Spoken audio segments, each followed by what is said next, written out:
আহা ভাই, তুই যে দুপুরের রোদির মধ্যে এত খাটনি করছিস, তা তোর কষ্ট হচ্ছে না? হ্যাঁ রে ভাই, সে কথা বলিস না। মনে করিলাম রোজা থেকে আজকের আর মাঠে আসবো না। আমার ওই বাড়ির নষ্ট মেয়ে লোকটাকে শুনলে এই রোদি ভাই আমার গলাটা শুকাই যাচ্ছে। রোজা থেকে মনে হয় না আর কুপাই। আহা ভাই, তোর কি ও চিন্তা করা লাগে?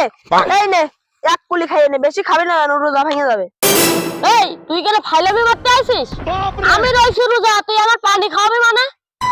ওরে ভাই, তুই কি পাগল হয়ে গেছিস ভাই? একদিন আশপাশে কেউ আছে, কেউ কি দেখছে? নে খা এক কুলি। এই পাগল, তুই কি পাগল হয়ে গেছিস? কেউ না দেখলি আমার আল্লাহ তো দেখছে। ও শালা, তোমার আল্লাহ দেখছে না? দাঁড়াও, তোমার ব্যবস্থা কর। শালা, তোর আল্লাহ যখন দেখছে, তোর আইল কনে আর তুই কাটছিস কনে? শালা ও শালা, দৌড় মারছিস কেন? তুমি মাথায় তো জালিয়াতি শিখে যাও।